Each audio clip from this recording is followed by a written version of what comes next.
Uy, Insan! Tapos na!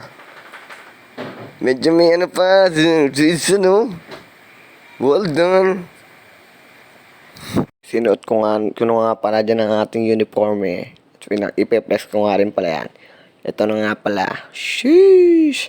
Pandigmaan na pang Jollibee sapatos tayo at chinelas pala. Bali, ito na nga pala nakita ko si Boss David. Ito yung magpapagawa sa atin.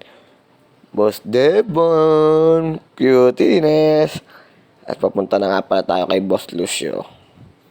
Para bumili ng ating gagamitin ng pintura. Iyan nga pala yung ating gagamitin. Bali, ito na nga pala. Pero punta na namin sa cemetery ang amin po. Sheesh!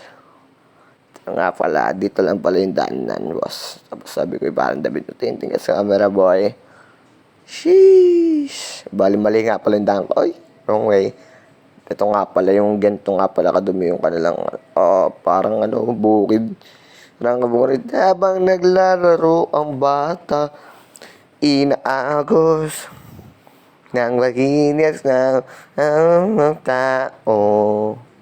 Ayan na nga pala. Miss ko na, boy. Iyan ko nga pala mahulog yung ating ito na nga pala yung ating po natin na linis. Inalo ko nga pala yung ating pintura dyan, boy, na ating puting pintura bago tayo magsimula. Wait lang, atagpahin nga ako na hapo. Yan nga pala, yun nga pala yung ating maluto. Ito natin lalagay yan, boss, sa lagayan ng ice cream. Ulit nyo lang yan, mga boss. No?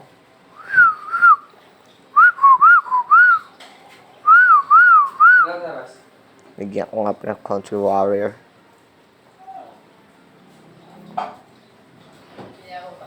Wala naman na tayong choice eh. Kundi gampanan yung pagkabuhay na to. Pinagsak tayo dito nang wala tayong alam. Kung kailan tayo lilisan, wala din tayong alam. Isang beses lang may mabubuhay na kagaya ko. Wala kang makikita na kasing ligaya ko. Sabi ng tropa ko, buti daw kinaya ko magbago kahit na walang suporta na natatamo. Alam mo, ang sarap-sarap mabuhay. Mundo madilim, ikaw lang din ang siyang kukulay. Lahat ng pangyayari ay sa'yo nakasalalay. Gabay ang itaas, ngunit ikaw ang siyang patunay. What is amen? Amen is the last word in your Bible. That is in the book of Revelations.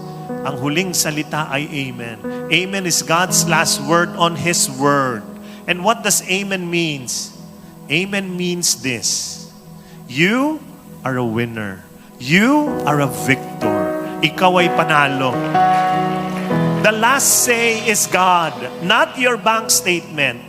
Yung bank statement, pag tinignan mo, walang laman. Yung iba nga, walang bank book. Di ba? Wala. Walang trabaho. Walang boyfriend, girlfriend. Wala. Binigyan ka ng doktor ng medical report. Hindi maganda. Tandaan nyo, hindi yung doktor ang last say. Hindi yung bangko ang last say. Hindi yung economy. Hindi yung presidente. No one has the last say. Only one has the last say. And His name is Jesus. And once you read Revelations, you know what it tells us? It's not scary. Huwag kayong matatakot sa book of Revelations. It's the good news of all good news. Ano yung sinasabi sa Revelations? Panalo tayo. Panalo tayo. Kaya ang ending, Amen, Lord. Panalo ako. Anumang sitwasyon ang dinaraanan nyo ngayon, panalo kayo sa ending.